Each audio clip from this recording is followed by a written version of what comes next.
Good afternoon, dear friends. There is the Open World program, and I am its host, Farisa Kalimurzina. Since the end of the September, international attention has been drawn to Nagorno-Karabakh. These events overshadowed the ongoing protests in Belarus, and even another coup in Kyrgyzstan couldn't overshadow the new Armenian-Azerbaijani war. As you know, early on the morning of September 27, units of the Armed Forces of Azerbaijan, using aviation and the armored vehicles, began a massive attack on the positions of the defense army of the so-called Nagorno-Karabakh Republic. The administrative center Khankendi, Armenian name Stepanakert, and other settlements came under rocket and artillery fire. The war was extremely fierce. Observers immediately started talking about Turkey's intervention and the use of militants from Syria. Martial law and mobilization have been declared in both countries involved in the conflict. The war is waged using all types of weapons, including aviation, drones, tanks, and heavy equipment, artillery systems, and air defense systems. After the 1990–1994 war, lost by Azerbaijan, in which about 30,000 people died in both sides, Baku lost about 20% of its territory. Tens of thousands of refugees from these lands fled to the interior regions of the country. The Armenian formations retained most of the Nagorno-Karabakh Republic, autonomy within the former Azerbaijan Soviet Socialistic Republic, and also captured 7 adjacent Azerbaijani regions, providing a link between the territory of the Armenia and the Nagorno-Karabakh Republic. The representatives of the warring peoples living in both republics completely left the enemy territory. Under the pressure from Russia and the international mediators, an armistice was concluded, but for the world community, as well as for Baku, the territory occupied by Armenian formations and the army of Armenia remained Azerbaijani. After the conflict, Baku actively rearmed and reformed the army, while Yerevan made a bid to attract Russian troops to its defense, which are stationed at the military base in Gyumri, where there are about 4,000 military personnel, helicopters, aviation, and forces air defense. The transformation of Armenia into a military outpost of Russia predetermined Baku's search for support from other countries. At a meeting on September 28, the Armenian parliament, among others, considered the issue of Turkey's actual participation in the war in the unrecognized Nagorno-Karabakh Republic. If Turkey helps Azerbaijan in the war, Greece expressed its readiness to help Armenia. The aggravation in the Nagorno-Karabakh region caused criticism of the Turkish leadership in Washington. The French president also made harsh statements. The international reaction to the events in Karabakh is indicative. The European Union countries, the USA, Russia, Iran, amicably expressed their concern, not blaming any of the parties for the start of the war. Turkey stands apart.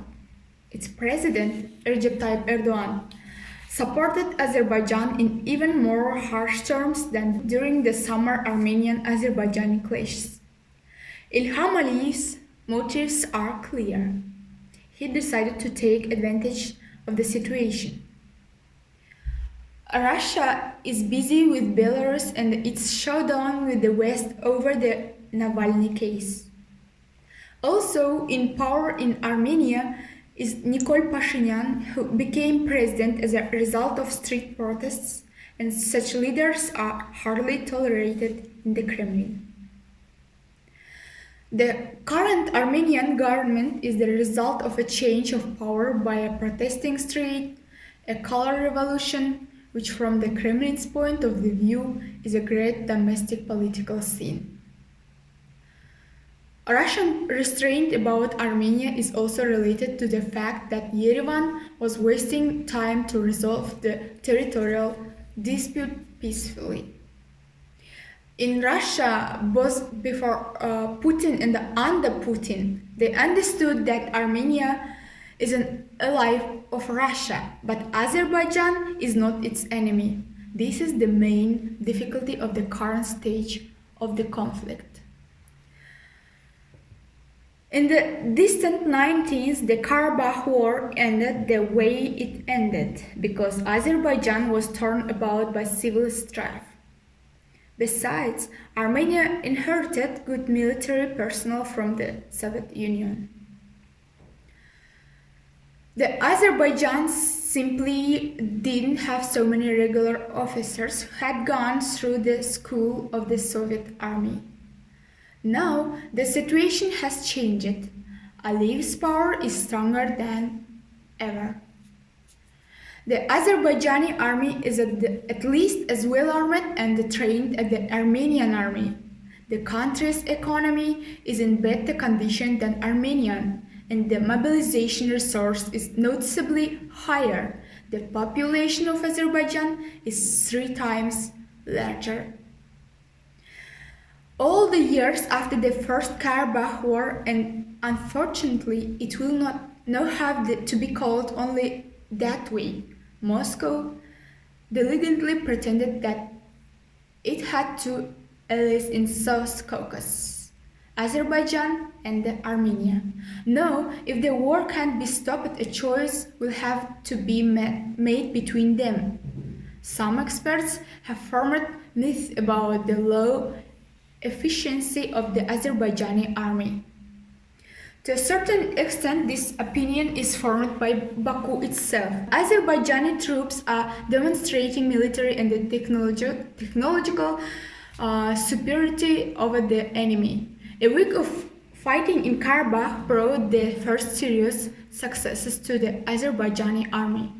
According to the country's military department, a total of 14 villages have been liberated from the occupation. The armed forces are successfully using weapons and equipment of Turkish and Israeli production. Military experts note a large number of unmanned aerial vehicles produced by these 2 states during the Nagorno-Karabakh conflict. The natural landscape also doesn't contribute to the development of the offensive of both sides. The conflict is taking place in mountainous areas, and this limits the use of weapon systems. Perhaps it is for this reason that the parties didn't use the exciting multiple launch rocket systems. The use of these systems will take the conflict to a more serious level. Moscow's most striking reaction so far has been a joint statement with other members of the Minsk Group, the United States and France, calling on the leaders of Armenia and Azerbaijan to immediately undertake obligations in good faith without putting forward to resume negotiations on the merits of the settlement with the assistance of the Minsk Group co-chairs. However, so far Baku hasn't reacted in any way to these words. But on October 7, for the first time since beginning of the conflict of Nagorno-Karabakh, Armenian Prime Minister Nikol Pashinyan announced that his readiness to make concessions to Azerbaijan. These words sounded against the background of the successful offensive of the Azerbaijani troops in the northeastern and the southern directions near the borders of the Nagorno-Karabakh Republic. Rumors that pro-Turkish mercenaries from Syria and Libya were fighting on the Karabakh front were then drowned out by loud news. President Erdogan was also establishing cooperation with jihadists from Pakistan and Afghanistan. To all appearances, the appearance of Afghan and Pakistani militants on the Karabakh front is practically inevitable and rather quick. This raises the question of the consequences of this militant migration of jihadists. There are several serious differences in Turkey's position on all these conflicts. In this case of Azerbaijan, the support of the Turkish state so far differs only in declarative statements. The situation around the Nagorno-Karabakh Republic began to change with the more active intervention of Russia. On October 10 at noon, ceasefire entered into force in Nagorno-Karabakh, which for more than 10 hours was coordinated in Moscow by the foreign ministers of Armenia, Azerbaijan, and the Russian Federation. There are no signs that this truce will be sustainable. The truce began late and was broken half a day later. Although, as early as October 10 in the afternoon, residents of the frontline villages of Azerbaijan began to return to their homes. Already at night, the Azerbaijani territory was again under fire. There is no indication that this truce will be sustainable. Ilham Aliyev appealed to the nation, saying, "The aggressor could not be forced to leave our lands with the UN resolutions. Now the conflict is being resolved by military means than by political means." The Azerbaijani leader called the talks the last chance for Yerevan. In turn, for Yerevan and Baku, there is a convenient reason to declare victory and then try to bargain for the best conditions for themselves in the upcoming big negotiations, which is already happening. The Azerbaijani-Turkish tandem has become a headache for the world community.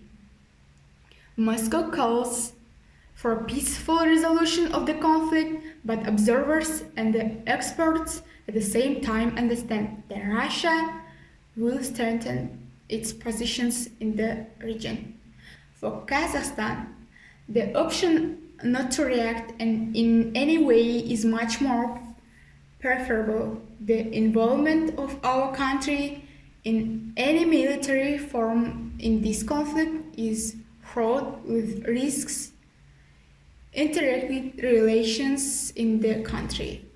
We have Armenian and the Azerbaijani diasporas, plus the majority of the population sympathizes with Baku, and the recent events in Masanchi showed how easily emotions can turn into.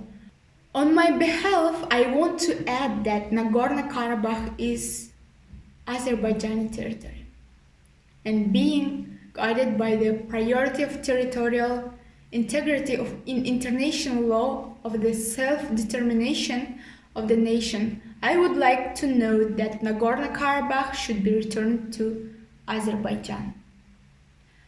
Concerning the self-determination of the nation, I would emphasize that everything here is ambiguous for Yerevan.